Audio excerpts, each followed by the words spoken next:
You have to clean it. Hey, get out! It's my turn! That means no one can come in and no one can come out. Get out! That means no one can come in. Get out. Ow. No. Mom, Dad says we're not playing fish. Stop! I think he's dead. Good morning and welcome to Cars and Crafts. Just wanted to show a little bit of what's going on around our house. We've got a birthday party that happened last week. My oldest son turned 13. So we decorated the lawn and had neighbors help write little notes and put decorations in the lawn and decorations on the house and stuff. So that was a lot of fun. The day after his birthday, we actually went on a little ATV excursion just near a friend's home, just across the street. He's got a big open field across the street, and anyways, so Bryson had a chance to be off-road in our ATV, and this is what happened. He ran into the back of my friend's ATV and smushed it in a little bit. You can see this bar is supposed to be up in here, and the winch is pushed back a little bit. So there's another thing we get to have fun with. We'll pull that out and hopefully everything works just fine. So future episodes may include my new acquisition, a 1998 Honda Valkyrie. I got it running. There's a few problems with it still, but I know the solution, so we'll get to that in another video. It's something to look forward to. What we're here to talk about today is, got a little sneak peek of what has happened already, but we're going to work on the front suspension in this video. You may have seen what it looked like before, all greasy and all falling apart. This is what it looks like now, and this is how we got there. As a side note, Gunner, my dog, is not dead. He's just getting old. So he takes lots of naps and rests on the floor even though the kids are screaming and jumping over him and all that. So he's a nice dog. Getting old though. Got another batch of parts that have been stripped down to bare metal, and I'm going to probably save them and do the front suspension next. Tear it all apart, put new bushings in, put it back together, well, strip it, put it back together and paint it. So that'll be next. I went ahead and put the steering assembly into the vise with the tie rod end arm where the tie rod end goes into. Tightened it down. I'm going to get this nut off first. It's either a 21 millimeter or 13/16. And hopefully it comes right off.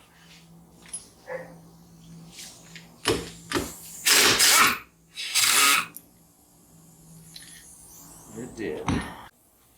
Now I have it just loosely sitting in the vise so that this arm down here doesn't hit anything. It has a woodruff key in it, so you can't be twisting on it. It has to come straight down. I put the nut back on just a little bit so that we can protect the threads. Yeah! Now we're talking. See how that's loosened up? Boom. Right there.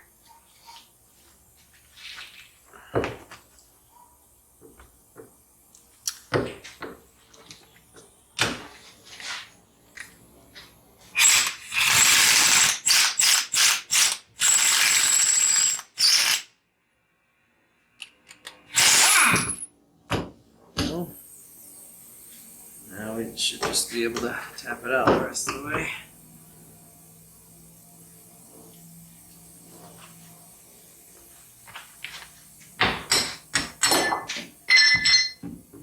Hopefully I didn't shouldn't lose anything.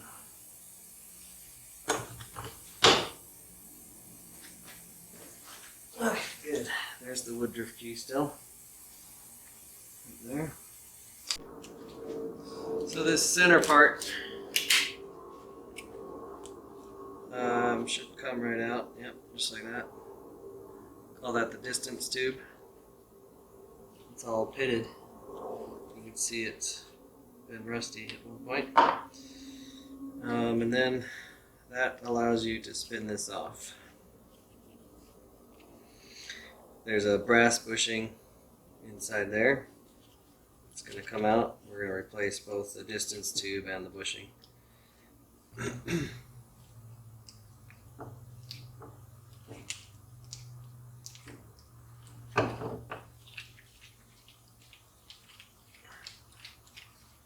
You can do it.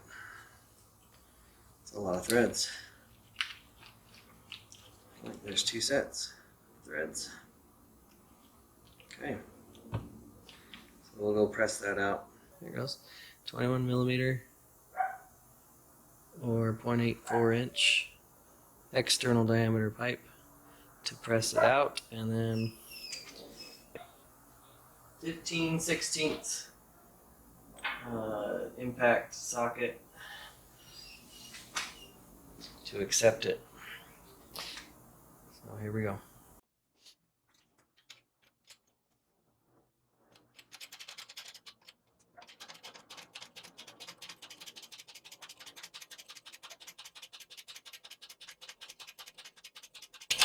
Probably gonna have to stop here soon.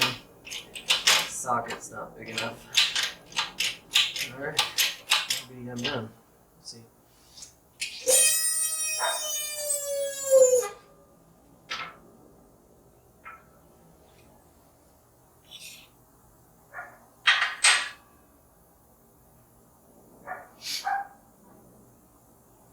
Maybe I can hit it the rest of the way with a hammer. But it's out, pretty much.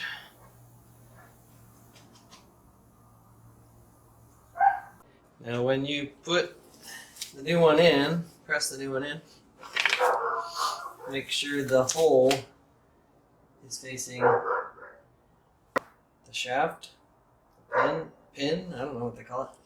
Anyways, now that way, when you screw the pin back in, it'll go freely. Here we go.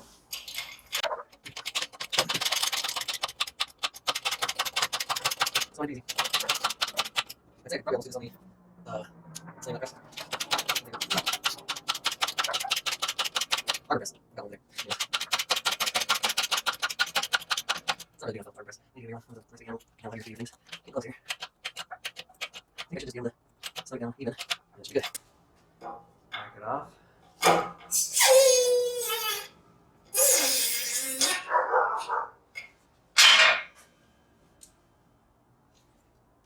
There you go. Brand new one. Right flush with both sides. Then, so once you get it cleaned up, once I get it cleaned up, I'll put a new seal on here, new rubber seal, screw the shaft back in, and then I'll screw the shaft back in, and I'll put a new distance tube on. Okay, so I got this bottom one off, and it took a lot of work. I had to stick a lever through this hole here and work it back and forth, and I put penetrating lube on there, worked it back and forth a bunch of times, and finally got it off. But the reason it was being such a bugger is because these threads are all rusted and they're all goobered. It's brass, this is brass, and that's steel. So it looks like the threads inside here are still good, but these threads are toast. I could spend a bunch of money getting the right die for this, but what are the chances of that? So I am going to disassemble this the rest of the way. I'm guessing this will press off that way. There's a bump right here in the middle, so it definitely can't go that way. So we're going to try that. If not, then I'll try and heat it up and pound it out. Because I don't need this anymore, I'll order a new one. I can destroy this and I won't have to worry about it. I don't want to spend extra money trying to find one of these, so let's work on that first. So what happened was the grease fitting here broke off, and it was actually still stuck inside there. I took a screw extractor and it actually came out. I just had to push it in lightly with my hand and twist it, and it came right out. So look, I got lucky there. But yeah, because it wasn't getting greased, this was getting water inside of it and it got rusty. So a couple of things I learned while pressing this pivot pin out. I cut it apart just because I didn't have a large enough receiver tube, and so I made it pretty much cut it off right there. As you can see, this is the big part that goes right like that, and then on top of that is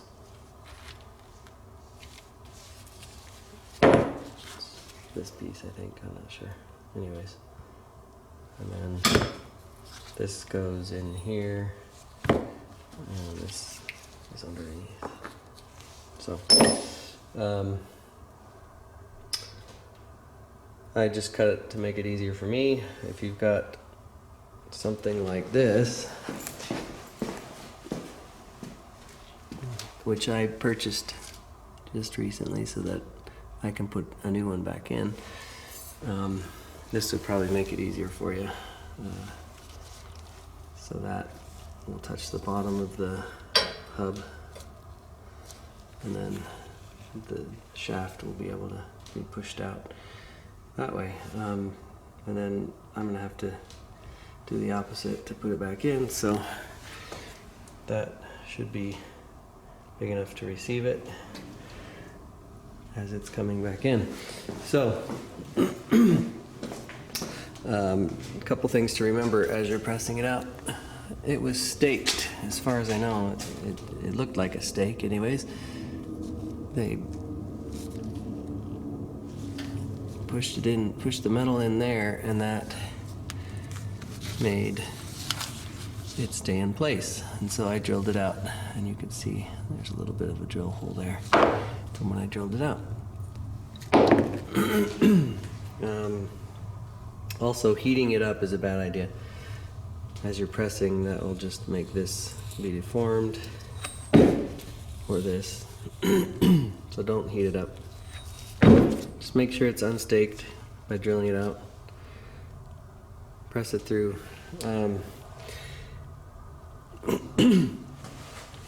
So when this came out, I noticed it was all gummed up, all marred.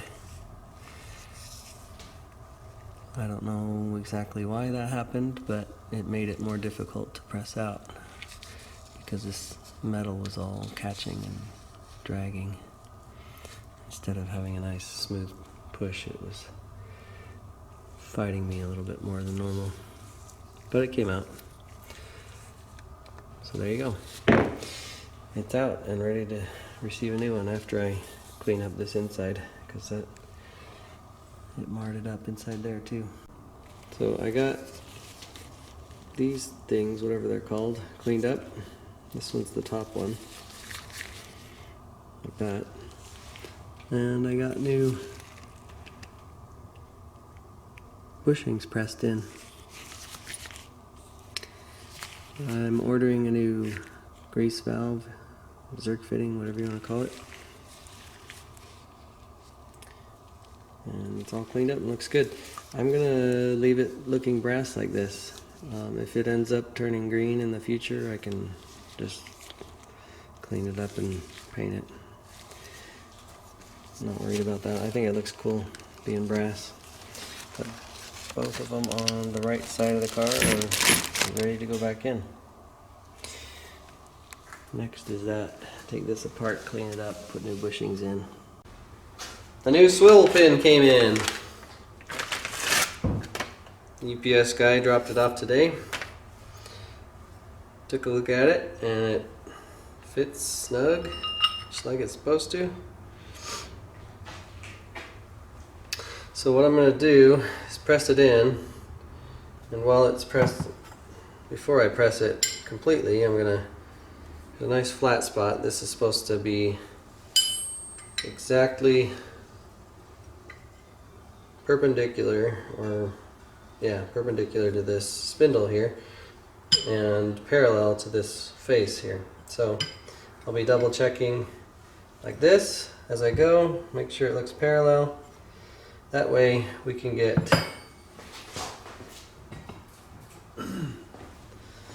the steering arm here to line up with the groove right there.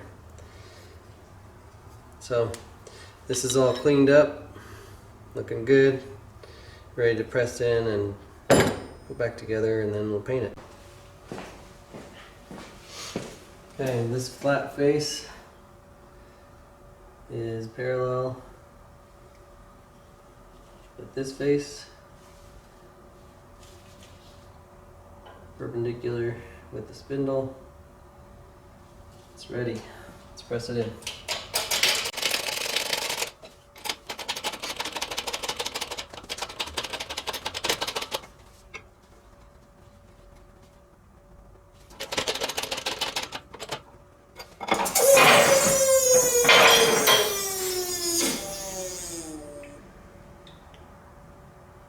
Don't let it drop.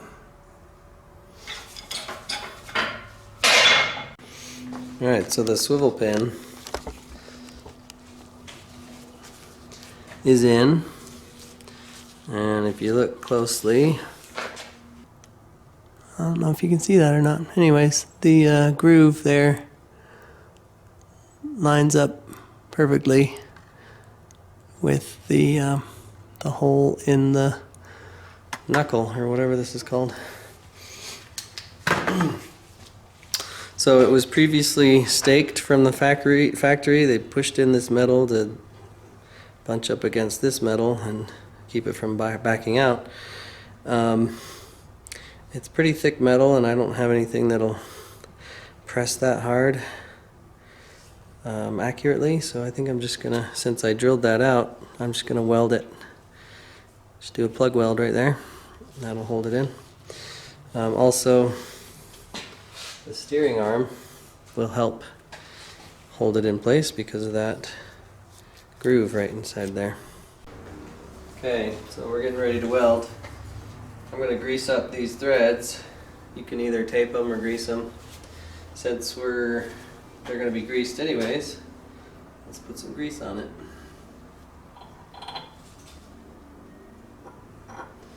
It'll help the spattering from sticking and destroying our threads. Alright. That'll do.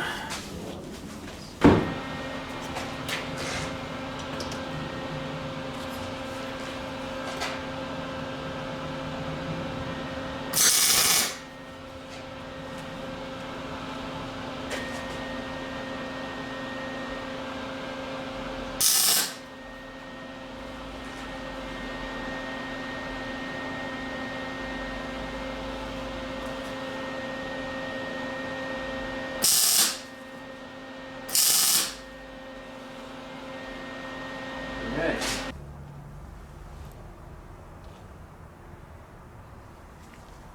That ain't going nowhere.